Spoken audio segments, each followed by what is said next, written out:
الطاهرين وأصحابه الأكرمين ومن تبعهم بإحسان إلى يوم الدين ثم أما بعد فإخواني في الدين وأخواتي في الله أيها الآباء والأمهات رحمني ورحمكم الله. Alhamdulillah pada kesempatan pagi hari ini insyaallah kita kembali akan melanjutkan pelajaran kita dari sebuah tema, yaitu Uhud, saksi ada sabar yang tak bertepi. Pada sesi yang pertama, barakallahu fikum, kita telah sebutkan tentang beberapa faedah berkaitan tentang kesabaran. Nah, dan telah kita ketahui bersama pula, kesabaran barakallahu fikum itu tanpa batas. Kesabaran barakallahu fikum itu tidak ada masa expirednya, tidak ada masa berakhirnya. Selama nyawa masih di kandung badan, maka selama itu pula kesabaran itu harus ada pada diri seorang hamba. Oleh karena itu, ikhwani fid din wa akhwati fillah rahimani wa rahimakumullah, kesabaran yang kita kaitkan dengan sebuah kisah pada kesempatan pagi hari ini, yaitu kisah perang Uhud. Maka nanti akan kita simak barakallahu fikum bagaimana dahsyatnya perang tersebut, dan bagaimana kesabaran yang harus barakallahu fikum para sahabat Nabi, demikian pula Nabi alaihi salatu wassalam harus mewujudkannya, karena disitulah ujian dari Allah subhanahu wa ta'ala. Nah, baik, ikhwani fi din rahimani wa rahimakumullah wa barakallahu fikum. Karena papan tulisnya ukurannya segini, labas, nanti mungkin kita hanya petakan saja, ataupun faedah-faedah kita sebutkan saja, barakallahu fikum. Nah, baik, ikhwani fi din rahimani wa rahimakumullah wa barakallahu fikum. Perang Uhud terjadi itu pada tahun 3 Hijriah. Pada tahun 3 Hijriah. Nah, sebab terjadinya ada pada tahun 3 Hijriah di awal atau di pertengahan, masuk pertengahan bulan Syawal. Nah, sebab terjadinya ikhwani fiddin rahimani rahimakumullah wa barakallahu fikum tidak lain dan tidak bukan adalah dendam kesumat, dendam yang begitu menjadi-jadi oleh kaum musyrikin atas kekalahan mereka yang begitu telak di Badar.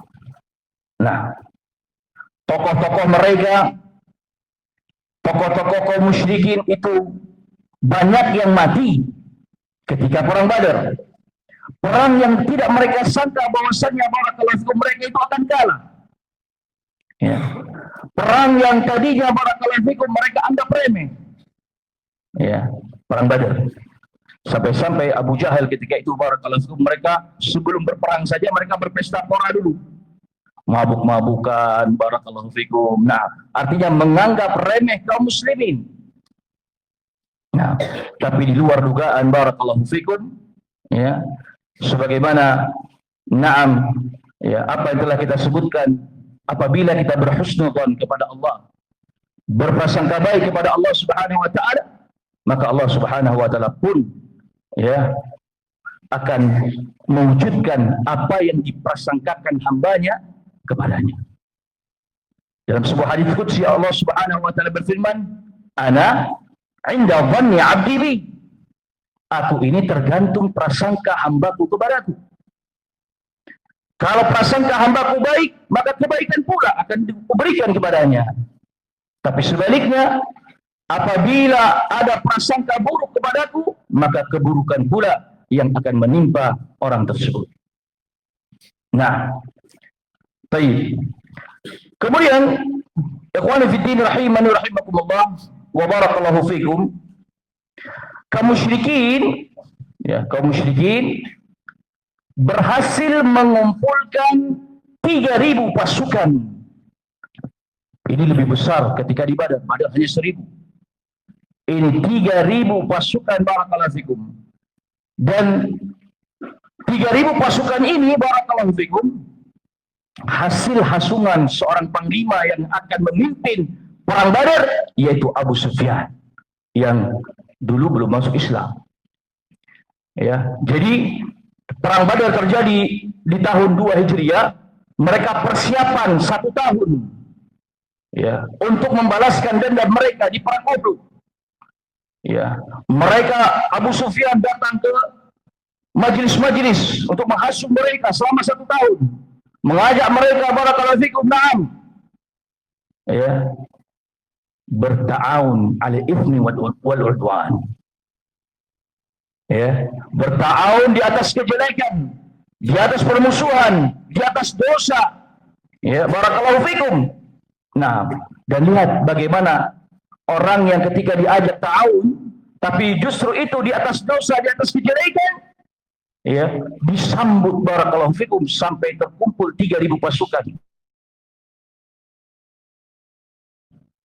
Ya, ini sebagai isyarat, ikhwan fillah rahimakumullah, sebagai sindiran bagi kaum muslimin. Kalau musyrikin saja siap mati dalam dosa, siap mati, barakallahu fikum, dalam kebinasaan, ya, mereka hadir untuk bertahun, barakallahu fikum. Lalu bagaimana dengan kita kaum muslimin? Ya, ketika dihasung untuk bertahun di jalan Allah Subhanahu wa taala, di jalan Allah, ada di antara mereka yang tidak mau, ada yang di antara mereka menghilang, ada di antara mereka yang mundur teratur. Ya, barakallahu fikum, tidak ingin hadir untuk ikut membela agama Allah Subhanahu wa taala, berta'awun al-birr wa taqwa. Nah, ini musibah. Ya. Sehingga terkumpullah 3.000 pasukan. Ya. Terbagi menjadi 200 pasukan berkuda dan 700 pasukan full atribut perlengkapan baju besi. Ya, ini yang betul-betul pakai baju besi, pakai safety-nya lebih bagus. Itu sekitar 700 pasukan. Ya. Nah, ya, 200 pasukan berkuda, 700 pasukan barakallahu fikum dengan safety yang begitu bagus. Ini pasukan-pasukan khusus. Nah, panglimanya dipimpin oleh Abu Sufyan. Ya. Kemudian barakallahu fikum, Abu Sufyan menunjuk, ya, sayap kanannya, ya, yaitu kepada Khalid bin Walid. Ya. Kemudian sayap kirinya Ikrimah bin Abi Jahal.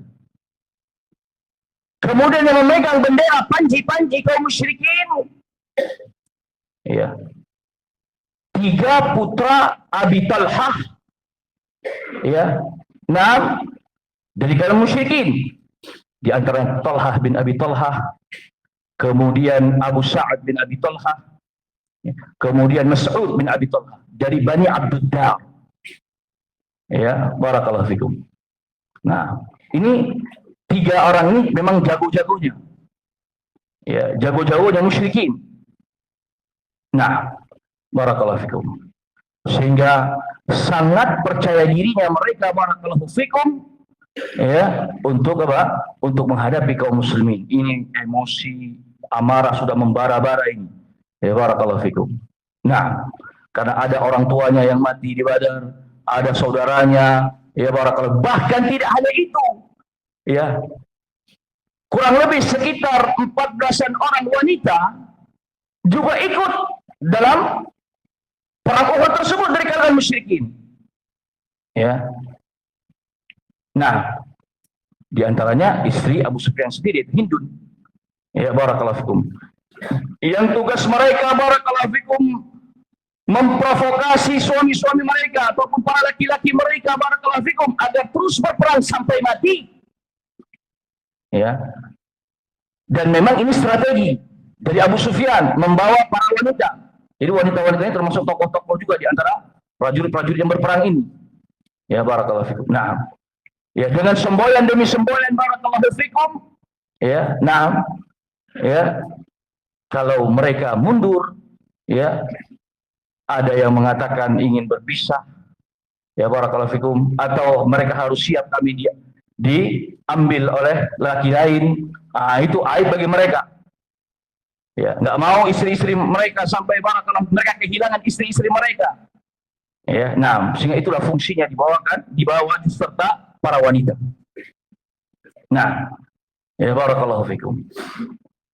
Baik. Kita akan coba gambarkan pemetaannya, barakallahu fikum.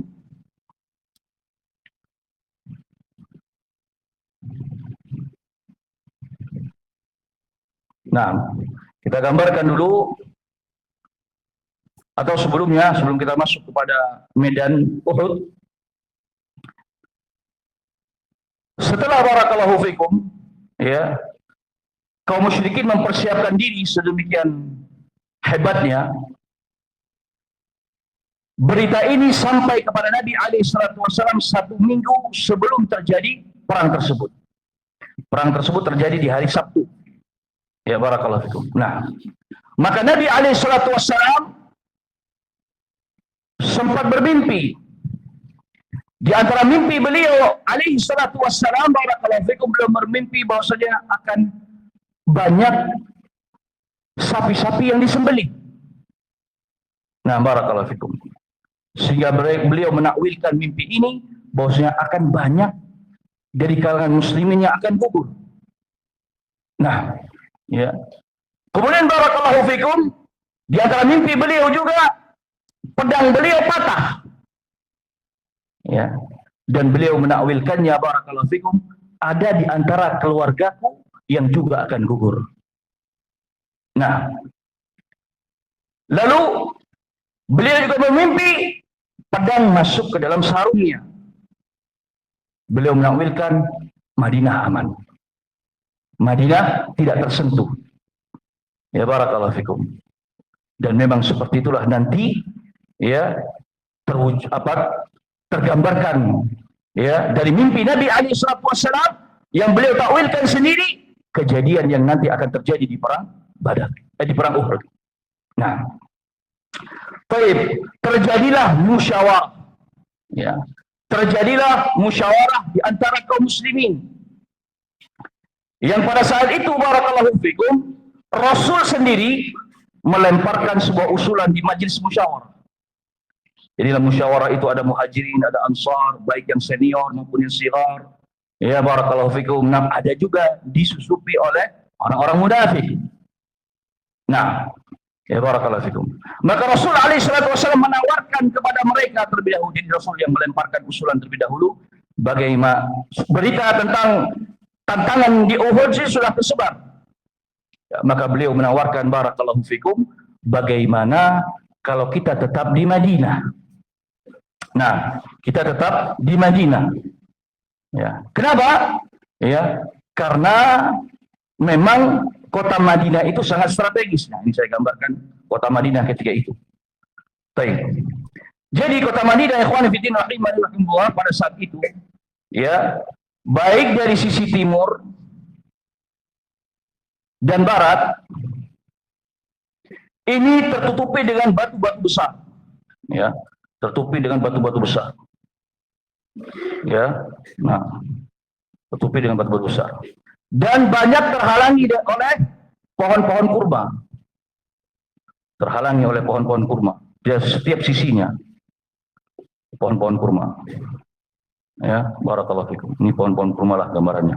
Nah, salah satu akses masuk ke kota Madinah itu hanya melalui, ya, arah utara. Nah, ini salah satunya pintu masuk ke kota Madinah. Nah, ini penduduknya, ini rumah-rumah di sini semua. Sehingga Nabi SAW mengusulkan, barakallahu fikum, tetap di Madinah, ya, apabila mereka datang ke Madinah, ya barakallahu fikum, apabila mereka datang ke Madinah, maka kita bisa menyerang mereka di satu arah. Hanya arah sini. Jadi kita bisa menyerang mereka dari lorong-lorong jalan rumah kita, ya, dari atas-atas bebatuan kita, ya barakallahu fikum. Ya, di atas rumah-rumah kita. Jadi akhirnya mereka tidak akan sulit untuk menembus Madinah. Di sini nggak mungkin karena ada bebatuan yang besar. Nggak mungkin masuk di sini, nggak mungkin. Ya, barakallahu fikum. Jadi hanya satu pintu. Nah, makanya Nabi SAW mengusulkan demikian. Ya, juga tentunya dari takwil mimpi yang beliau sebutkan, Madinah aman. Jadi takwil pedang yang masuk ke dalam sarungnya. Barakallahu. Nah, ketika musyawarah itu, ikhwani fiddin rahimani rahimullah, yang langsung bersuara adalah siapa? Adalah Abdullah bin Ubay bin Salul, Rasul Munafiqin. Dia langsung, ya benar wahai Rasulullah, cocok itu wahai Rasulullah. Kita tidak usah ke Uhud. Ngapain kita ke Uhud? Biar kita di sini saja. Kita bertahan di Madinah. Ya barakallahu fikum. Kalau mereka datang ke sini, kita bisa menyerang mereka dari atas-atas rumah kita, dari gang-gang jalan rumah kita. Ya barakallahu fikum. Nah, tapi tentu ya hati Nabi dan hati Abdullah bin Ubay bin Salul ya itu berbeda. Hati Nabi dan para kibar sahabat-sahabat senior, memang mereka betul-betul ingin menjaga darah kaum muslimin. Ya, dan tidak terpancing dengan kemarahan musyrikin. Ya, barakallahu fikum. Tapi Abdullah bin Ubay bin Salul tentu karena dia malas, takut berjihad di jalan Allah Subhanahu wa taala. Takut untuk mati. Nah, sehingga ketika ada usulan ini, dia yang paling keras suaranya untuk menyepakatinya. Nah, ya barakallahu fikum. Namun ada sigar sahabat, ada sahabat-sahabat yang junior, barakallahu fikum, yang mereka ketika di perang Badar tidak ikut. Mereka memberikan usulan, ya Rasulullah, lebih baik kita pergi ke Uhud, kita sambut mereka di Uhud, ya Rasulullah. Dan memang nadanya sedikit memaksa Rasul alaihissalam. Ya Rasulullah, kami nggak sempat ikut perang Badar, wahai Rasulullah. Izinkan kami untuk ikut perang Uhud, ya Rasulullah. Kita sambut mereka di Uhud, ya Allah. Kita mati di Uhud, ya wahai Rasulullah SAW. Namanya anak muda, ya, jiwa semangatnya begitu membara. Nah, maka rupanya ada, barakallahu fikum, pendapat yang satunya. Mungkin kalau tadi semuanya diam, ya, mungkin pendapat yang pertama sesuai dengan pendapatnya Rasul alaihissalam. Tapi ada jawaban yang satunya, barakallahu fikum. Akhirnya majelis musyawarah hening. Para sahabat senior saling berbisik. Kok itu anak-anak kita kok seperti itu ini? Kok seperti memaksa Rasul alaihissalam? Sudah, ya, udah biarkan itu keputusan Rasul alaihissalam. Maka selesailah majelis tersebut tanpa jawaban yang pasti. Nah, ini berlangsung 2 hari. Keputusannya berlangsung 2 hari setelah musyawarah tersebut. Ya barakallahu fikum. Nah, kemudian masuk di hari yang kedua, barakallahu fikum, para sahabat yang junior tadi dinasihati sama sahabat-sahabat yang senior untuk minta maaf kepada Rasul alaihissalam karena terlalu memaksakan kehendak mereka. Nah, akhirnya mereka berbondong-bondong datang ke mana? Berbondong-bondong, barakallahu fikum, datang ke rumahnya Rasul alaihissalam dengan mengetuk rumahnya Rasul alaihissalam. Ya barakallahu fikum. Rupanya yang mengejutkan, ikhwani fiddin rahimani rahimakumullah, di pagi itu, ya, di Sabtu pagi itu, barakallahu fikum, tiba-tiba Rasul membuka pintu rumahnya dalam keadaan sudah memakai pakaian perang. Ya, beliau memakai baju perang, ya barakallahu fikum, lengkap dengan helm besi, dengan lengkap dengan atribut perang, dan membawa pedangnya, barakallahu fikum. Maka mereka kaget tuh, ya, sampai-sampai mereka masih mengatakan, ya Rasul, mohon maaf ya Rasul, nggak perlu, usulan kami itu nggak perlu digubris, nggak perlu ditanggapi. Ya barakallahu fikum. Maka mendengar ini, Rasul langsung membuka pedangnya dan menancapkan ke tanah, terhunuskan ke tanah. Tidak pantas bagi seorang nabi Ya, apabila sudah memakai baju perangnya, dia membuka kembali. Melainkan keputusan itu ada pada Allah Subhanahu wa ta'ala. Mendengar hal ini, ikhwani fiddin rahimani wa rahimakumullah, wa barakallahu fikum, terbakarlah semangat para pemuda-pemuda ini, dan tersenyumlah para sahabat-sahabat senior, ya, menyambut barakallahu fikum keputusan Nabi alaihi salatu wassalam. Di luar dugaan, Nabi memutuskan untuk menyambut musyrikin di Uhud. Menyambut musyrikin di Uhud, barakallahu fikum. Beliau yang pertama kali sudah mempersiapkan segala sesuatunya, sehingga seketika itu langsung barakallahu fikum kaum muslimin pulang ke rumah-rumah mereka, mengambil pakaian perang mereka, menyiapkan alat-alat pertempuran mereka untuk mengiringi Rasul alaihi salatu wassalam. Barakallahu fikum. Tiba-tiba melihat fenomena ini, Abdullah bin Ubay bin Salul terkaget-kaget. Ya, barakallahu fikum. Kok jadi perang ini?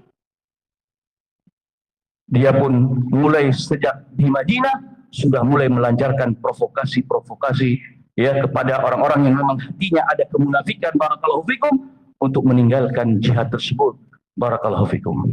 Nah, sehingga ikhwani fiddin rahimani rahimakumullah wa barakallahu fikum, na'am, berangkatlah di pagi hari tersebut, ya, kaum muslimin barakallahu fikum, ya, menuju Badar, menuju Uhud, barakallahu fikum, ya, dengan terkumpulnya 1000 pasukan, ya, terkumpulnya 1000 pasukan. Nah, jadi menganggap aja Madinah, ya, melakukan perjalanan. Jarak dari Madinah ke Uhud itu kurang lebih 5 km. 5 km. Barakallahu fikum. Namun sampai di suatu tempat, ya, barakallahu fikum, akhirnya provokasi daripada Abdullah bin Ubay bin Salul berhasil. Tiba-tiba di suatu tempat yang tadinya mereka 1000-an pasukan berbondong-bondong datang, mulai keluar kembali ke yang lain sambil jalan, yang lain jalan terus, yang ini tiba-tiba lagi jalan langsung balik, mundur, ya, atau putar balik, barakallahu fikum. Maka melihat fenomena ini, kok ada yang pulang, ya, barakallahu fikum. Nah, Umar bin Khattab ketika itu melihat fenomena ini, langsung melapor kepada Nabi alaihi wasallam, wahai Rasulullah, ada di antara kita yang kembali ke Madinah. Bagaimana ini wahai Rasulullah? Apakah kita tangkap mereka dan penggal mereka saja hari ini, wahai Rasulullah alaihi wasallam? Jangan, biar ya. Ya, barakallahu fikum. Beliau tidak mau ada kabar yang terdengar bahwasanya kaum muslimin saling bunuh juga di situ, barakallahu fikum. Maka Rasul membiarkan sekitar 300 pasukan kembali dan ini keumumannya mereka ada orang-orang munafikin yang terpapar provokasi Abdullah bin Ubay bin Salul, sehingga tersisalah 700 pasukan. Nah, baik. Ketika mendekati Uhud, Rasul alaihi wasallam mengecek pasukan. Ya, mengecek pasukan. Di antaranya beliau yang cek adalah apakah ada anak-anak yang ikut ini. Ya, barakallahu fikum. Nah, maka ketika dicek, ya, kan mereka juga kadang ada yang pakai baju perang gitu ya.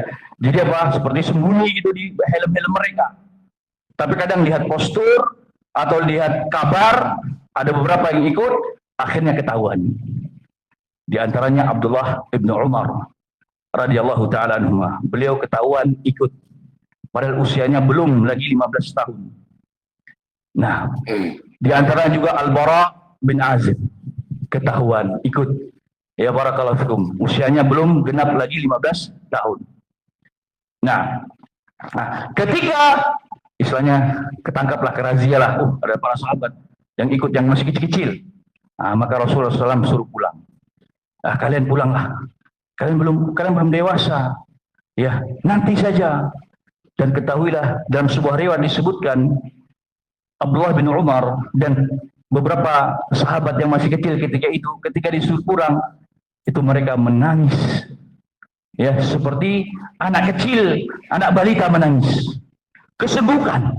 Ya barakallahu fikum. Nah, ya, kalau anak-anak kita, waktu mungkin kita dulu, kalau nangis seperti itu biasanya kalau nggak diajak mana rekreasi, ya kan? Ya barakallahu fikum. Tapi ini mereka tidak diajak rekreasi ke jannah, rekreasi ke surga.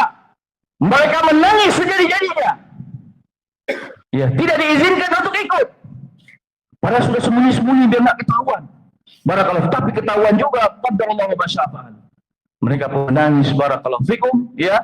Naam, ditinggal oleh pasukan yang melanjut ke Uhud. Nah, ada dua pemuda ketika itu yang memang sebenarnya masuk kategori anak-anak. Di antaranya Rafi', ya, dan Samurah. Ya barakallahu fikum. Mereka punya alasan. Wahai Rasulullah, izinkan saya ikut, kata Rafi'. Kenapa? Saya ahli memanah, wahai Rasulullah. Ya, dites sama Rasulullah. Oh iya betul. Jago rupanya panahnya. Dites, tepat sasaran, barakallahu fikum. Nah, ya sudah Rafi' ikut. Samurah, ya Rasulullah saya juga ikut ya Rasulullah. Kok Rafi' diajak saya enggak? Ya barakallahu. Nah, saya bisa, bahkan saya bisa mengalahkan Rafi' wahai Rasulullah, kata Samurah. Dengan cara apa? Dengan bergulat. Ya barakallahu fikum. Memang Samurah dikenal dengan badannya agak gempal. Ya barakallahu fikum. Akhirnya dites, gulat. Terbantinglah Rafi', betul memang Samurah lebih kuat. Maka Samurah pun diajak. Nah, melihat fenomena ini makin nangis menjadi-jadi. Abdullah bin Umar, Al-Bara bin Azib, dan yang lainnya. Karena ada temannya diajak, mereka nggak diajak. Ya, mereka menangis. Tapi karena ini keputusan Rasul alaihissalam, mereka pun menerimanya. Barakallahu fikum. Nah, baik. Sampailah mereka di Uhud. Ya. Nah, kita gambarkan dulu Gunung Uhud. Kita kasih mata angin nih, utara, barat, timur, selatan. Ya. Kurang lebih ginilah Gunung Uhud. Gunung Uhud, ikhwani fi din wa akhwati fillah rahimani wa rahimakumullah, itu panjangnya sekitar 7 km. Panjangnya. Ya. Lebarnya panjang. Lebarnya sekitar 3 km. Lebarnya. Ya. Tingginya sekitar 1077 meter. Ya, tingginya. Nah, inilah penampakan Gunung Uhud. Baik. Setelah pasukan kaum muslimin tiba di Uhud, barakallahu fikum, Rasulullah pun membuat strategi. Nah, ya. Pertama, kenapa perang itu mereka sambut musyrikin itu di pagi hari? Ya, karena kan perjalanan dulu. Ya, Rasul ingin nanti titik start perangnya, mulai perangnya itu di waktu duha. Kenapa? Karena waktu duha, ikhwani fillah rahimani wa rahimakumullah, kalau waktu zuhur kan matahari di atas. Nah, waktu duha matahari masih di sini posisinya. Ya. Nah, kaum musyrikin itu datang dari arah barat. Ya, jumlahnya 3.000 pasukan. 3.000 pasukan. Ya, kita kasih gambar banyak sedikit biar kelihatan banyak mereka. Nah, ini anggaplah orang-orang ini. Nah,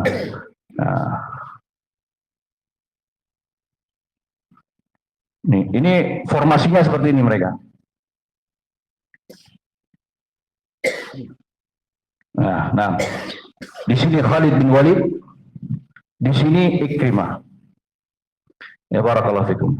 Nah, kemudian strategi Rasulullah SAW di sisi selatan daripada Uhud itu ada sebuah bukit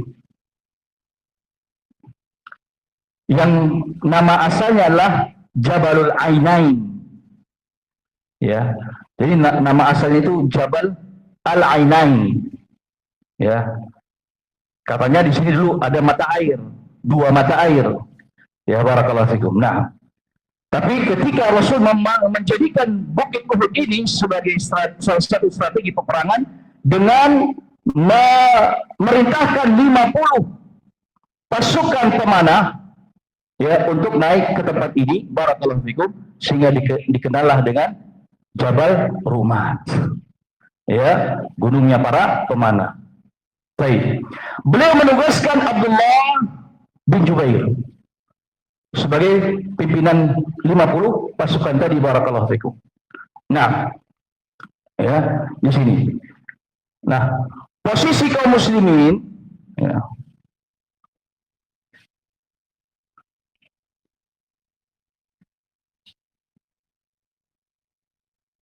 ya, mereka lebih sedikit. Nah, jadi posisi perangnya Bukit Rumah ada sedikit ke belakang dibandingkan barisan barisan pasukan yang langsung akan bertempur di medan. Ya, barakallahu fikum. Nah, tugasnya pasukan memanah ini, barakallahu fikum, adalah untuk menjadi pengintai. Ya, kalau ada yang mencoba masuk dari sini, mereka panahi. Atau juga membantu, ya, apabila sudah berhasil menembus sini, mereka panahi. Nah, itulah tugas mereka, barakallahu fikum. Nah, ya. Nah, kemudian di antara strategi Nabi alaihissalam, Nabi berpesan kepada mereka pasukan pemanah. Ya. Ingatlah oleh kalian, ya. Apapun yang terjadi, ya, apakah kami mayat-mayat kami dimakan oleh burung-burung, artinya mereka apabila kita kalah, jangan turun. Ya. Ataupun kalau kita menang, ya, berhasil mengalahkan mereka, jangan turun dulu sampai ada perintah dariku. Kata Nabi alaihi salatu, sampai ada perintah dariku, kata Nabi alaihi salatu wassalam. Nah, baik, sehingga berdirilah mereka di sini. Nah, baik. Kemudian khonifidin rahimani wa rahimakumullah, posisi Rasulullah ketika itu tidak di depan, tidak di belakang, tapi di tengah. Ya, tapi di tengah. Apa fungsinya? Ya, untuk mengemando yang di depan dan juga tahu pasukan yang di belakang. Ya, tapi betul-betul di tengah Nabi alaihi salatu wassalam. Nah, ya. Nah, ini.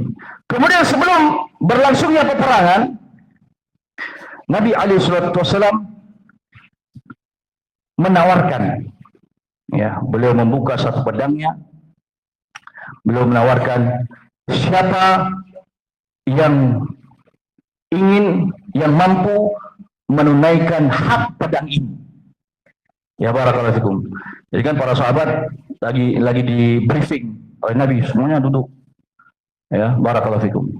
Rasul berdiri, ya, Rasul membuka pedangnya. Siapa di antara kalian yang mau menunaikan hak pedang ini? Semuanya berdiri. Semuanya berdiri. Tapi Rasul masih belum menunjuk siapa yang memegangnya. Tiba-tiba dari belakang muncullah, barakallahu fikum, dari orang-orang tadi muncullah Abu Dujana. Saya, wahai Rasul alaihissalam, saya yang akan menunaikan haknya. Rasul bertanya, apa haknya? Ya, haknya adalah, wahai Rasul, ya, terus memegang pedang ini, ya, dan membantai atau membunuh kaum musyrikin, ya, sampai titik darah penghabisan, ya, sampai pedang ini patah. Selama belum patah, terus, ya, cari incar itu musyrikin.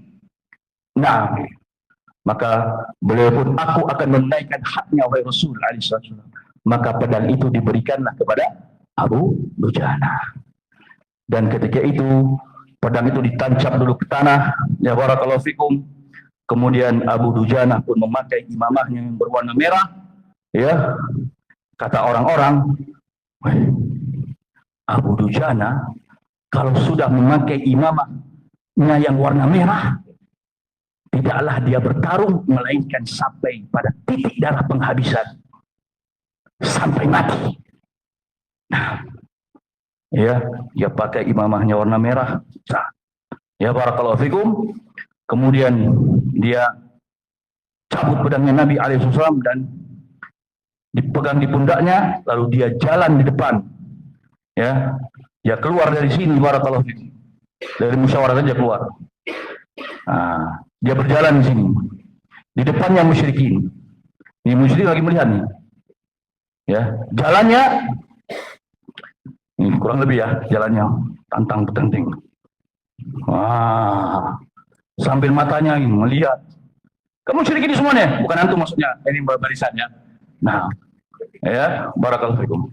Matanya sambil menatap, tatapannya tatapan tajam dengan sedikit senyuman. Ini tatapan yang lebih mengerikan. Tatapan yang penuh dengan intimidasi.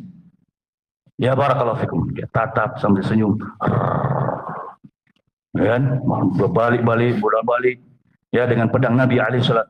Seperti seorang singa yang kalau sudah dilepas, barakallahu fikum, ikatannya hilang semua. Masuk menyerang mangsanya, barakallahu fikum.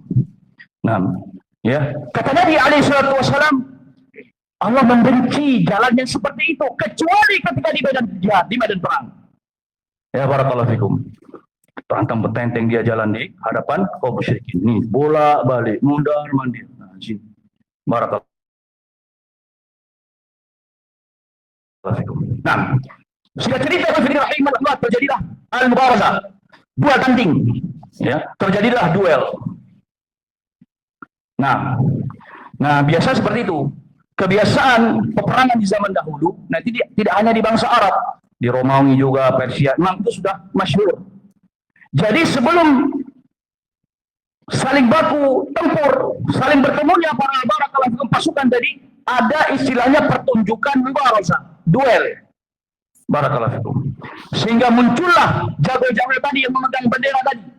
Muncullah Talhah bin Abi Talhah dari musyrikin, dari Bani Abdud Dar, ya, melawan Zubair bin Awam. Ya, nah, Zubair bin Awam. Barakallahu fikum. Disebutkan teknik, ini disebutkan juga teknik bagaimana Zubair melawan Talhah bin Abi Talhah. Ya, barakallahu fikum. Ya, jadi Talhah bin Abi Talhah itu di atas unta dia. Maju ke depan dia dengan untanya, barakallahu fikum. Ya. Kemudian Zubair bin Awam, ya, ketika keluar dari pasukan muslimin, dia jalan pelan sampai dia lari kencang, langsung nggak basa-basi, langsung lompat, dia naik ke untanya. Bayangkan unta kan tinggi, berhasil dia lompat naik ke belakang si Talhah yang sedang menunggangi unta, langsung dia tancap di sini. Ya, naik dia langsung tancap, keluar darahnya sampai jatuh. Si Talhah sudah jatuh, langsung eksekusi. Penggal kepalanya.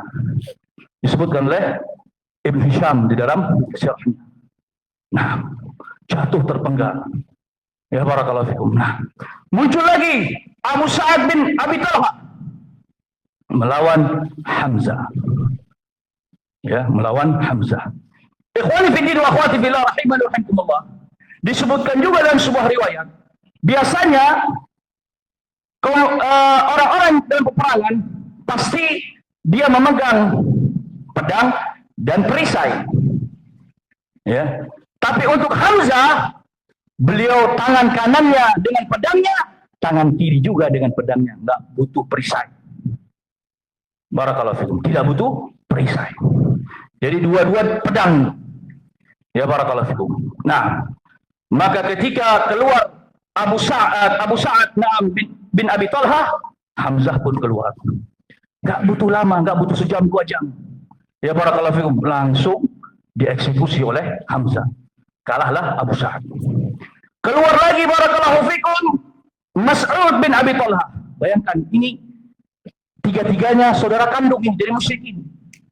3 saudara kandung ini mati dalam kesyirikan, dan bapaknya juga berarti apa? Mendapatkan jariah kesyirikan mereka, Abu Talhah. Nah, Ya, mati dia.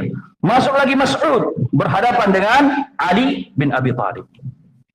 Ya, barakallahu fikum. Nah, juga kalah mereka dan jatuhlah bendera-bendera yang mereka pegang dan ini membuat gentar kaum muslimin. Nah, sebelum beradunya antara dua pasukan barakallahu fikum, kalau musyrikin menyemangati barakallahu fikum prajurit-prajurit mereka dengan syair-syair, tapi kaum muslimin disebutkan oleh Ibnu Hisham ya rahimahullah, kaum muslimin hanya satu kata yang diucapkan secara serentak, yaitu apa? Al-maut, al-maut, al-maut. Semuanya menggema itu suara al-maut. Tahu ya al-maut? Kematian, kematian, kematian. Gimana nggak jatuh tuh mentalnya? Barakallahu fikum kaum musyrikin. Kalau mereka bersair-sair, barakallahu fikum, kaum muslimin cuma satu. Al-maut, al-maut. Nah, kematian, kematian. Barakallahu fikum. Nah, maka ketika jatuh ini nggak berlangsung lama, langsung al-maut, al-maut, langsung ya serang. Nah, inilah membuat jatuh mental. Mereka berpikir jago-jagonya mati nih, sehingga mereka nggak sempat bergerak terlebih dahulu, langsung disergap oleh muslimin. Barakallahu. Termasuk Abu Dujanah yang langsung masuk ke barisan musyrikin, langsung merangsek, langsung tabung, langsung nggak bisa gambar lah bagaimana itu pertarungannya. Dan Abu Dujanah juga orang yang pertama barakallahu menembus ya sampai di hadapan para wanita ini. Dia berhasil membunuh sampai pada titik pertahanan terakhirnya musyrikin. Nah, ketika sampai di pertahanan terakhir mau dia bunuh, rupanya terlihat bahwasanya itu perempuan. Ya. Mau dipenggal itu kepalanya, rupanya ada perempuan, langsung nggak jadi. Ya, ketika ditanya kenapa kamu tidak membunuh yang satu itu? Ya, itu perempuan. Aku tidak mau pedangnya Rasul alaihissalam tercemari dengan ada darah wanita ya di pedang Rasul alaihissalam. Nah, barakallahu fikum. Nah, demikian pula Hamzah. Hamzah juga barakallahu fikum yang berhasil masuk di barisan paling terakhir ini barakallahu fikum. Ya. Nah, Hamzah ketika itu ikhwan fillah rahimakumullah, kita tahu dua tangannya penuh dengan pedang barakallahu fikum. Ya, sampai akhirnya dia bertemu dengan Siba bin Abdul Uzza. Ya, barakallahu fikum. Nah, bertemu dengan Siba. Ini juga jago juga dari musyrikin. Dan memang mereka dulu ketika di Mekah saling kenal, saling sama-sama jago ini. Ya, Siba dia tidak masuk Islam. Di barisan musyrikin, Hamzah yang sudah masuk Islam di barisan muslim, ini sama jago-jagonya Mekah ketika itu. Ya, nah, Siba artinya tahu? Artinya binatang buas. Hamzah artinya apa? Singa atau harimau, masuk itulah kategori itu. Ya, macan. Barakallahu. Nah, ikhwani fillah rahimahullah, ada faedah juga. Memang di zaman dahulu orang tua itu senang menamakan nama anaknya dengan nama-nama hewan. Ya, barakallahu fikum. Ya, Siba binatang buas, Hamzah macan. Barakallahu fikum. Ya, nah, bahkan sampai kita tahu Raja Fahad itu juga masuk kategori macan. Ya, barakallahu fikum. Nah, ya, dengan nama-nama binatang buas. Bahkan kakek Nabi alaihissalam ada yang bernama Kilab. Apa artinya Kilab? Anjing. Ya, tapi mereka mengambil sisi positifnya anjing. Kenapa dikasih nama Kilab? Karena anjing itu dikenal dengan keamanahannya. Ya, anjing itu ya barakallahu fikum ya lebih amanah dia dibandingkan manusia itu sendiri. Nah, jadi bukan suatu celaan ya barakallahu ketika itu barakallahu fikum dengan menamakan anaknya anjing. Ya, kakek Nabi namanya Kilab. Ya, barakallahu fikum. Nah, ya. Nah, ketika ketemu Siba, Hamzah ketemu Siba barakallahu fikum, Hamzah mengatakan, "Ya Siba, ibnu ummi Ammar, muqatta'atul buthur, atau haddaka Allah wa rasuluh." Ya, barakallahu fikum. Wahai Siba, putranya Ummu Ammar. Coba perhatikan kalimat ini penuh dengan intimidasi. Ya. Hamzah tidak memanggil wahai Siba putranya Abdul Uzza, tidak. Tidak disebut nama bapaknya, tapi yang disebut nama ibunya. Ini suatu penghinaan. Ya barakallahu fikum. Ini suatu penghinaan kalau ada anak laki-laki, bapaknya masih hidup, tapi justru dipanggil dengan dilakopi kepada ibunya. Ya. Dan tidak sampai di situ barakallahu fikum. Ibunya terkenal sebagai tukang jagal. Tapi jagal apa ini? Muqatti'atul bukhur. Mohon maaf ya. Tukang sunat perempuan. Ya. Tukang sunat, ya, mantrinya perempuan, tukang sunat. Nah, lihat. Hamzah memanggil dengan panggilan ini, melemahkan, menjatuhkan harga diri Siba. Ya, barakallahu fikum. Ya Siba, ya putranya Anwar, tukang jagal alat kelamin wanita. Ya, apakah engkau ingin menentang Allah dan Rasulnya? Nah, ini sekaligus apa? Trik agar orang yang disebut itu terbakar emosi. Orang kalau sudah emosi, tidak akan terarah dia apa? Ketika berperang atau ketika berkelahi, ya kan, dengan emosi sulit mengontrol strategi. Nah, dari sinilah barakallahu fikum, Siba langsung marah, langsung menyerang Hamzah, dan tidak butuh waktu lama Hamzah langsung bisa membunuh, ya, bahkan memenggal kepalanya Siba. Nah barakallahu fikum. Sampai jam berapa?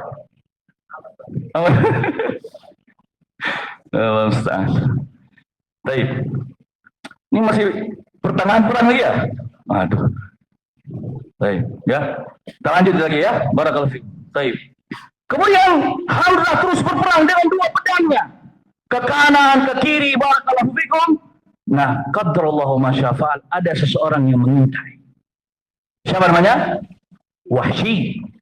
Dia tidak ada urusan, nama perang itu tidak ada urusan. Dia seorang budak. Tapi dia dijanjikan untuk dimerdekakan kalau berhasil membunuh Hamzah. Tidak ada yang lain. Ya, targetnya hanya Hamzah. Ya barakallahu fikum. Nah, maka Wahsy, tidak ada Wahsy di sini. Ya, Wahsy itu di belakang. Ya, sendiri dia. Dia intai lihat kanan, dia kiri dengan tombaknya. Dia memang terkenal pelempar tombak yang handal. Ya, barakallahu, dia intai Hamzah. Dia tidak mau masuk ke dalam medan pertempuran itu, nggak ada urusan dia ingin merdeka aja. Ya, barakallahu fikum. Nah, maka sudah ditemukan Hamzah, barakallahu fikum. Ya, dia siap-siap, dia keker Hamzah. Pas Hamzah balik ke arah dia, langsung dia lempar panahnya, dan subhanallah, ya, panahnya masuk ke dalam dari perut Hamzah dan tembus, ya, ke bagian dari kemaluan, tembus ke bawah di antara selangkangan. Nah, barakallahu fikum, tembus. Ini menggambarkan bahwasanya Hamzah tidak butuh baju besi yang komplit ketika berjihad, hanya ala kadarnya saja. Ya, buktinya bagian bawah nggak ditutupi oleh Hamzah dengan baju besi. Nah, dari situlah Hamzah terkena. Dan ketika itu, ikhwan fillah rahimahumullah, Hamzah melihat dia melempar, karena ketika dia membalik ke sini, barulah tombak itu mengenai perutnya. Ya barakallahu fikum. Nah, ketika itu Hamzah masih bisa ingin mendekat kepada Wahsy, ingin mendekat, ingin menghajar Wahsy.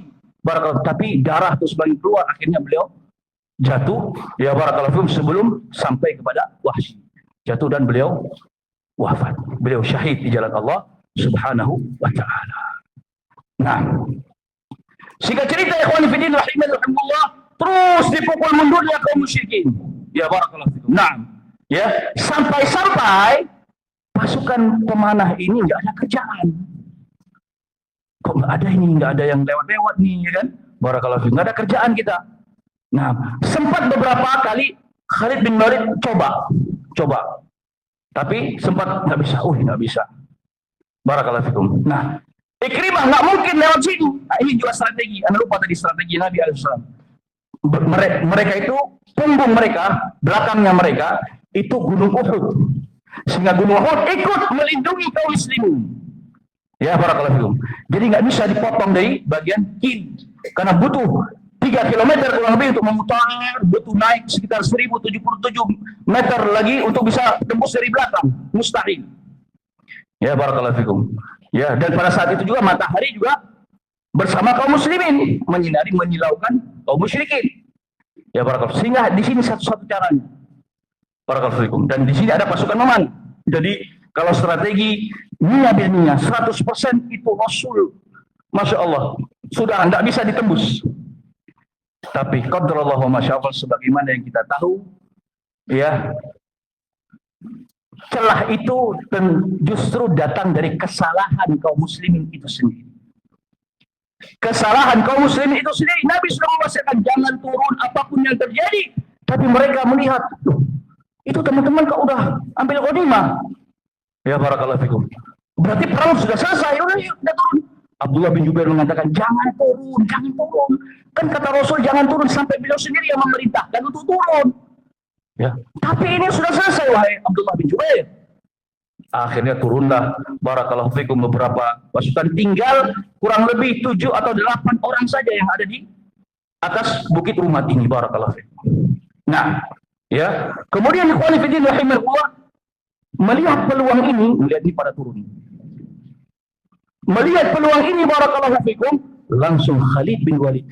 Ini memang strategi Khalid yang pernah dia pelajari di Romawi. Ya, barakallahu fikum. Nah, Khalid langsung barakallahu bersegera dengan pasukan berkudanya, ya, memotong dari sayap kanan sampai masuk di bagian sini.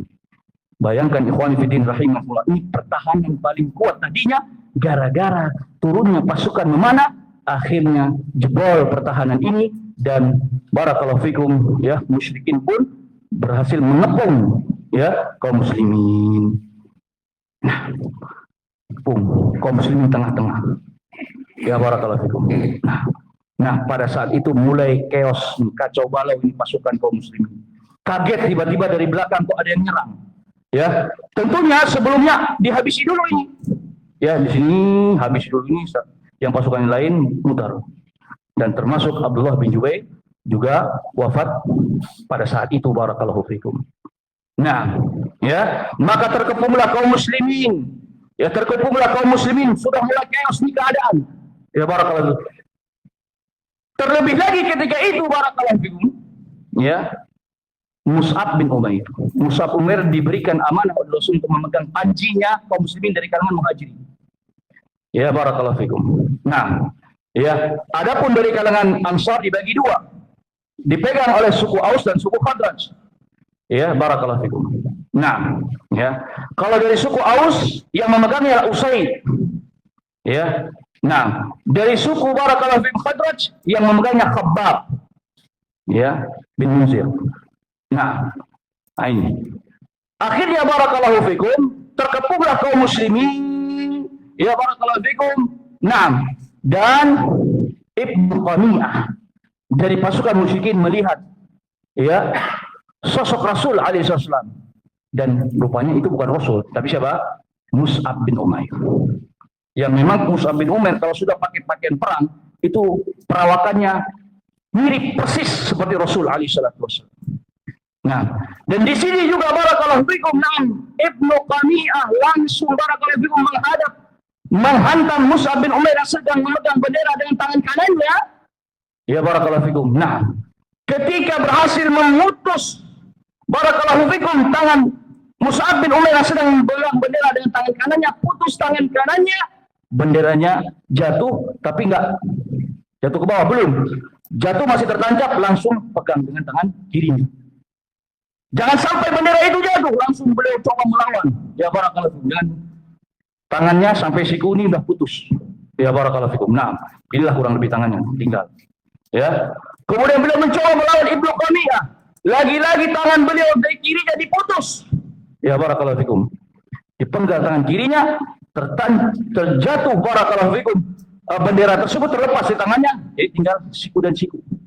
Tapi yang menjadi fokus Mus'ab bin Umair ketika itu bukan menyerang, tapi mempertahankan bendera jangan sampai tumbang, jangan sampai jatuh.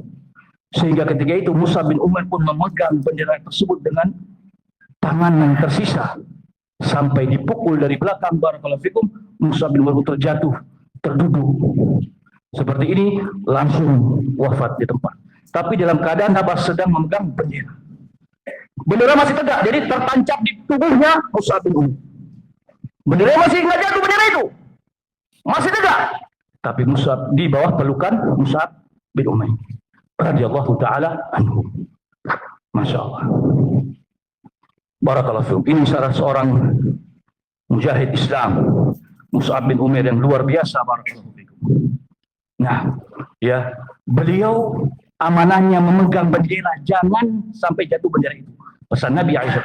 Karena kalau bendera jatuh itu pertanda bahwasanya mau kalah ini pasukan. Sehingga beliau tidak sempat menyerang, tapi beliau bertahan. Ya, ketika itu barakallahu fikum. Sampai akhirnya beliau syahid dalam keadaan memeluk bendera tersebut. Barakallahu fikum. Nah, sehingga Ibnu Qamiyah mengatakan, Muhammad qad qutil, Muhammad qad qutil, Muhammad telah terbunuh, Muhammad telah terbunuh. Dan menggemalah suara Muhammad telah terbunuh, Muhammad telah terbunuh. Maka barakallahu fikum, para sahabat juga ikut mendengarkan. Akhirnya, na'am barakallahu fikum, terbagilah menjadi 3 kelompok ketika itu kaum muslimin. Kelompok yang pertama ada terus berperang, tidak peduli barakallahu fikum Nabi Muhammad sedang hidup atau sudah meninggal, tetap berperang sampai titik darah penghabisan.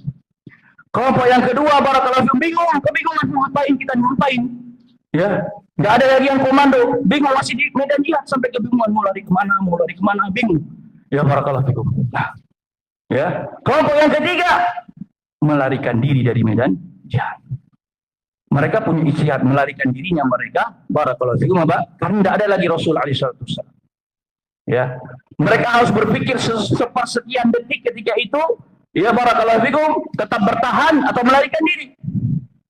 Nah, ya, dan memang Allah celah perbuatan tersebut, tapi Allah ampuni mereka semua, para sahabat, apapun dosa-dosa mereka sudah diampuni oleh Allah Subhanahu wa taala. Jadi tidak ada celah untuk kita mencela para sahabat. Ya, dan ini bukti saking dahsyatnya perang tersebut sampai-sampai ada sebagian sahabat akhirnya keluar daripada medan jihad tersebut. Nah, barakallahu fikum. Ya, sehingga terjadilah kekeosan ketika itu, barakallahu fikum. Na'am, bahkan ada kaum muslimin yang telah membunuh kaum muslimin juga karena tidak terarah lagi perang tersebut, barakallahu fikum. Nah, ya, nah sampai pada puncaknya, barakallahu fikum, ya, sudah mulai berguguran kaum muslimin, Rasul barakallahu fikum, na'am, akhirnya Rasul pun mulai tersudut. Ya, ini berawal ketika Ka'ab bin Malik. Ka'ab bin Malik melihat ada mata-mata yang masih dua mata yang seperti bersinar bercahaya gitu. Ya, maka Ka'ab bin Malik mengenal itu Rasulullah itu. Itu Rasulullah. Kemudian dia sempat mengucap Rasulullah masih hidup. Tapi Nabi memberi isyarat. Jangan ada suara, jangan bilang. Lalu Ka'ab bin Malik pun menghentikan teriakannya, barakallahu fikum. Nah, namun ada beberapa yang mendengar di sini, barakallahu, di kalangan kaum musyrikin, barakallahu fikum, akhirnya tertuju kepada Nabi alaihi salatu wassalam. Nah, ketika itu barakallahu fikum, Nabi, ya barakallahu fikum, sudah tersudut. Kanan musuh, kiri musuh, ya depan musuh, belakang musuh. Ya, beliau barakallahu fikum, na'am, mau maju tidak bisa, mundur tidak bisa. Ketika proses ini geser-geser kanan, geser-geser kiri, barakallahu fikum, beliau terperosok ke lubang-lubang kecil, barakallahu fikum. Nah, jatuh beliau. Lubang ini dibuat oleh Abu Amir Ar-Rahib. Ya, yang dia orang Madinah, orang Arab, tapi Nasrani. Ya, barakallahu fikum. Sebelum Uhud rupanya dia sudah buat itu lubang-lubang. Ya, barakallahu fikum. Jadi ada tanah-tanah yang agak empuk. Ya, kalau diinjek itu terprosok orang. Barakallahu fikum. Nah, Nabi alaihi wasallam termasuk korbannya. Nah, karena Nabi terjatuh, tiba-tiba langsung pasukan berkuda mukul dari atas. Ya, balik lagi mukul. Ini masih pakai helm, masih pakai. Nabi terpukul, kepalanya kena, barakallahu fikum, sampai pecah itu rantai-rantai di besi di helmnya Nabi alaihi salam, ya, membaret-baret di pipi Nabi alaihi salam sampai gigi Nabi alaihi salam patah. Ya, barakallahu fikum. Nah, maka Nabi menyeru, barakallahu fikum, ya. Naam, ya. Barang siapa yang bisa, ya, membela Rasulnya, barakallahu fikum, maka dia akan bersamanya di surga. Barang siapa yang bisa membela Rasulnya, menolong Rasulnya, maka mereka bersamanya di surga, di jannah. Maka mendengar teriakan ini, barakallahu fikum, 7 pemuda Ansar, barakallahu fikum, khilaf penamaannya, ya, mereka datang barakallahu fikum satu persatu menjadi tameng hidup Nabi alaihi salatu wassalam. Jadi datangnya nggak 7-7, satu-satu dulu. Datang ketika sudah ada yang ingin barakallahu fikum menghujam kepada Nabi SAW, dia masuk mati. Datang lagi, jadi berurut itu datangnya menjadi tameng Nabi alaihi wasallam. Ya, mati, ya, wafat, gugur semua sampai ketujuhnya meninggal. Ini pasukan-pasukan berkudanya Khalid yang mengerikan ini. Yang dia kan di atas kuda, dia datang, hantam, datang dari sana, hantam, barakallahu fikum. Nah ini, barakallahu fikum. Nah kalimat ini, ikhwani fiddin rahimakumullah, itu sering dijadikan olok-olokan oleh umat Nasrani, umat Nasoro ya. Ini nggak apa-apa ya, ya itu, ya, oleh kaum misionaris mengatakan Nabi kita pengecut. Ya barakallahu fikum, panggil-panggil, ya barakallahu, nggak mau menghadap langsung, melawan langsung. Padahal kalimat ini pernah diucapkan oleh Nabi Isa alaihissalatu wassalam pada penjamuan terakhir sebelum Nabi Isa alaihissalatu wassalam diangkat ke langit. Nabi Isa pernah berpesan, siapa yang bersedia diserupakan denganku, maka dia akan menjadi temanku di surga. Lupa mereka. Ya barakallahu fikum. Nabi Isa pernah mengucapkan kalimat ini juga. Dan memang ini perintah Allah. Ini wahyu dari Allah. Ya barakallahu fikum. Kalau mungkin tidak ada, sebenarnya mereka juga ingin segera bertemu dengan Allah. Apa sulitnya untuk mati? Mati bertemu dengan Allah Subhanahu wa taala. Nah, tapi memang Allah memerintahkan mengucapkan kalimat ini. Ya barakallahu fikum. Sehingga datanglah seorang pemuda yang bersedia untuk menjadi teman Nabi Isa alaihissalatu wassalam di jannah nanti, barakallahu. Itulah orang yang disalib itu, yang ditangkap oleh pasukan Romawi, hasil aduan oleh orang-orang Yahudi. Nah, kita kembali kepada medan Uhud. Ya, sehingga 7-nya jatuh berjatuhan, barakallahu fikum, na'am. Ya, akhirnya Sa'ad bin Abi Waqqas pun datang, ya, di sisi Nabi alaihissalatu wassalam dari arah depan, Nabi di depannya. Tugas Sa'ad bin Waqqas seperti seolah-olah Nabi itu sedang naik apa? Kalau zaman sekarang tuh mobil yang ada itu. Seolah-olah Nabi seperti kayak gitu di zaman itu. Kenapa? Sa'ad bin Abi Waqqas di depan, barakallahu fikum, mana? Nabi juga membantu. Ya barakallahu fikum, kasih apa namanya? Panah kepada Sa'ad bin Waqqas. Panah terus wahai Sa'ad. Ya. Nah, panah terus wahai Sa'ad. Sampai-sampai Nabi mengambil busur yang sudah tidak ada tajamnya lagi, patah. Itu juga dipanah karena saking ya harus sepersekian detik panah-panah itu harus apa? Terlesatkan karena ini sedang menuju Nabi alaihissalam semua ini kaum musyrikin. Lalu bagaimana dengan bagian belakang? Kan Nabi sudah terkepung. Dari depan alhamdulillah ada Sa'ad bin Abi Waqqas. Lalu bagaimana dengan belakang? Rupanya pasukan-pasukan pemanah musyrikin sudah siap, barakallahu fikum, ingin memanah Nabi dari bagian punggungnya. Siapa yang muncul? Ada yang tahu? Hah? Tiba-tiba yang muncul Abu Dujana yang sudah sampai sini balik lagi, barakallahu fikum. Tapi sebagai apa? Sebagai tameng hidup bagi Nabi alaihissalatu wassalam. Abu Dujana, ya barakallahu fikum. Jadi di bagian depan Sa'ad bin Abi Waqqas, bagian belakang Abu Dujana. Jadi anak panah ini semua menancap di punggungnya Abu Dujana. Kepanahan semuanya. Ya, kita nggak mampu bayangkan bagaimana kuatnya itu para sahabat menahan rasa sakit. Ya barakallahu fikum. Dengan panah-panah ada juga yang ya, Abu Dujana tugasnya nahan aja. Ya barakallahu fikum. Padahal barakallahu fikum dia bisa berkelahi, bisa menyelamatkan dirinya, Nabi bisa. Tapi pada saat itu barakallahu fikum Abu Dujana betul-betul diam pasif untuk melindungi Nabi alaihissalam. Sekuat tenaganya barakallahu fikum. Nah, Talha, ya barakallahu fikum, bin Ubaidillah, apa perannya? Ya, jazakallahu khairan, sudah diingatkan. Nih, Talha juga ada di situ. Talha juga datang. Ketika Sa'ad bin Waqqas barakallahu sedang memanah, rupanya dari samping kanan kiri juga datang. Nah, di sini peran Tolhah datang barakallahu fikum. Beliau tahan dengan pedangnya dan juga tahan dengan tangannya. Jadi mau dibacok, dipegang sama Tolhah. Pedang itu barakallahu fikum. Sampai membuat tangannya lumpuh, nggak bisa gerak lagi. Ya barakallahu fikum. Nah, ditahan ikhwani fiddin rahimani rahimakumullah. Wa barakallahu fikum. Setiap tebasan kepada Nabi tahan dengan tangannya. Dengan tangan-tangan mereka barakallahu fikum, dengan punggung-punggung mereka barakallahu fikum. Apa sih yang mereka inginkan? Bertemu dengan Allah Subhanahu wa taala. Mereka sudah sangat rindu bertemu dengan Allah Tabaraka wa taala. Ya. Nah, ketika mengetahui Rasulullah masih hidup, nah pada saat itulah akhirnya berkumpulanlah mulai berdatangan para sahabat, datang Umar bin Khattab, datang Abu Bakar As-Siddiq, datang Ali bin Abi Thalib, sehingga menjadilah satu persatuan yang lumayan untuk membentengi Nabi alaihi salatu wasallam. Nah, sehingga barakallahu fikum, ya, Nabi alaihi salam yang terpojok tadinya di sini, terlindungi oleh para sahabat, pelan-pelan di bawah menempel bukit. Nah, sehingga ketika sudah dekat bukit, kaum musyrikin pun mengendurkan serangan mereka.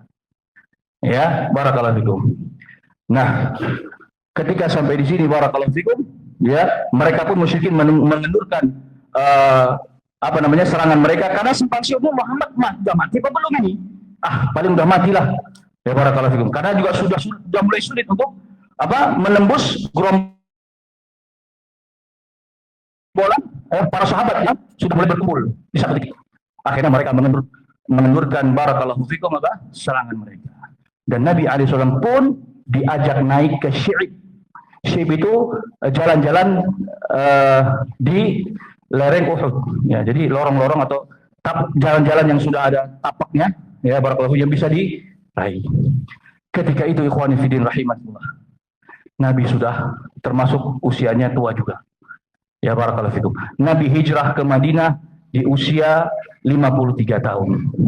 Ya, berarti satu hijriah itu berarti usia Nabi 53 tahun. Ya, perang Badar usia Nabi alaihi wasallam 54 tahun. Perang Uhud di 3 hijriah berarti 55 tahun. Nah, Nabi alaihi wasallam di usia 50 tahun barakallahu fikum. Nah, bayangkan. Ya, akhirnya Nabi pun terduduk sejenak, ya. Mereka harus segera, wahai Rasul, kita harus segera naik, ya, untuk bersembunyi di balik Uhud. Lagi-lagi Uhud penyelamat dengan izin Allah Subhanahu wa taala. Dan hari ini gunung itu masih ada. Nah, dia menyaksikan bagaimana perjuangan para sahabat Nabi alaihi salatu wassalam. Maka dalam sebuah hadis riwayat Bukhari, Nabi sallallahu alaihi wasallam mengatakan, ya, Uhud itu mencintai kami dan kami pun mencintai Uhud. Barakallahu fikum. Nah, Nabi sudah tidak mampu, ya barakallahu fikum. Nah, untuk mengangkat kakinya pun tidak mampu untuk naik karena ini nanjak. Maka lagi-lagi Tolhah pun yang tangannya sudah lumpuh, tak bisa gerak. Ya barakallahu fikum, memberi punggungnya kepada Nabi alaihi salatu wassalam agar diinjak sebagai apa? Sebagai injakan agar Nabi bisa naik ke tempat yang lebih tinggi. Maka melihat ini, tiba-tiba keluar dari lisan Nabi alaihi salam, ya, Tolhah wajib di surga. Tolhah wajib di surga. Tolhah wajib di surga. Masya Allah. Bukan berarti sahabat lain tidak demikian. Sahabat lain telah memenuhi panggilan Nabi yang pertama tadi. Itu apa? Barang siapa yang bisa melindungi Nabi-Nya, Rasulnya, mereka akan bersamaku di jannah. Tolhah ada penekanan. Ya barakallahu fikum. Nah, karena melihat fenomena tersebut. Sehingga berhasillah barakallahu fikum, ya, para sahabat, ya, berada di lereng sehingga tertutup agak tinggi, ya. Mereda peperangan barakallahu fikum. Nah, tiba-tiba ketika itu datanglah Abu Sufyan, ya. Abu Sufyan datang barakallahu fikum. Naam, beliau datang untuk memastikan. Beliau di bawah. Nah, di bawah datang.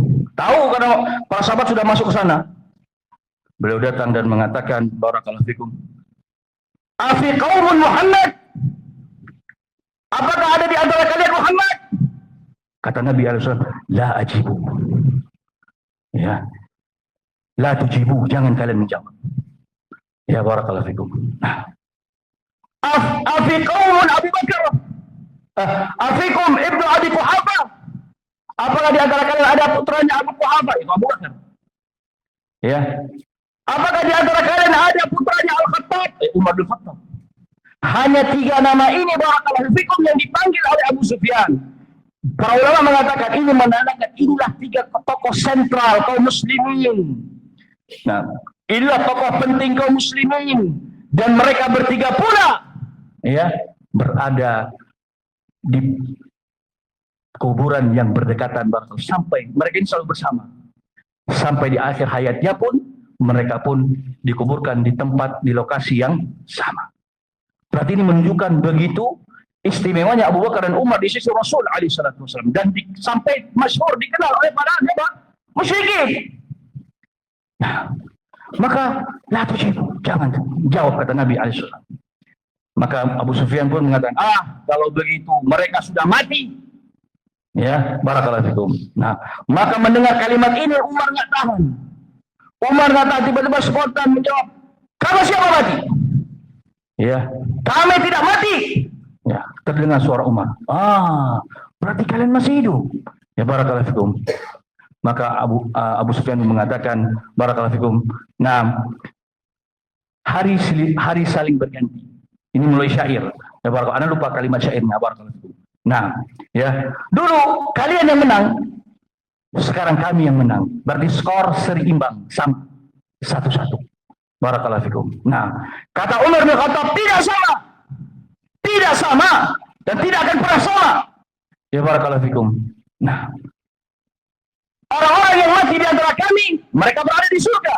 Sementara orang-orang yang mati di antara kalian berada di neraka. Ya, lantangnya suara Umar, barakallahu fikum. Nah, akhirnya membuat Abu Sufyan, nggak usah debat-debat lagi. Ya, barakallahu fikum. Nah, Abu Sufyan sempat mengancam akan kembali lagi. Ya, di tahun depan, barakallahu fikum. Nah, dan itu tidak terjadi. Ya, barakallahu fikum. Nah, singkat cerita, ikhwani fillah rahimakumullah, berakhirlah perang Uhud, barakallahu fikum. Naam, yang mana kalau dikatakan kaum muslimin kalah, tapi bukan sebuah kekalahan yang telak. Kenapa? Karena Rasul tidak meninggal dunia. Tokoh-tokoh kaum muslimin tidak meninggal dunia. Ya, kekalahan itu karena kesalahan dari sebagian atau beberapa para sahabat, khususnya pasukan memanah yang turun daripada bukit Rumat.